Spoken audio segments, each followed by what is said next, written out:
जुलाई और अगस्त ऐसे महीने हैं जो इंसान को बताते हैं कि गर्मी की हिद्दत क्या होती है। तपिश, चिपचिपाहट, पसीना और तबीयत में बेजारी का इजहार इस सावन के महीने को न सिर्फ गहना देती है, बल्कि इंसान उंगलियों पर ये दिन गिनता है कि कब ये सावन के महीने चिपचिपाहट, बेचैनी और ये गर्मी की शिद्दत ख़त्म हो। अगस्त का महीना आते ही मौसम खुशगवार होना शुरू हो जाता है, मगर इस बार अल्लाह का ख़ास करम रहा।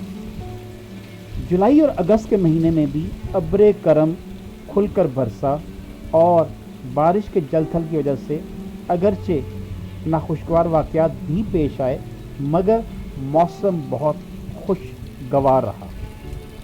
ना तो चिपचिपाहट महसूस हुई, ना ही गर्मी महसूस हुई, और बारिश की बूंदों ने तो मौसम को औसम कर दिया। घरों में पकवान बनने लगे, बारिश की बूंदें देखकर पकौड़े, समोसे, मैगेट्स और उसके साथ ही साथ जो लवाजमात होते हैं, लोगों ने पार्कों का रुख भी किया, आम की पार्टियां भी हुईं, उसके साथ ही साथ मिल्क शेक्स के दौर भी चले और अपने ड्राइंग रूम से पर्दे सरका कर बारिश का खूबसूरत नज़ारा भी किया गया।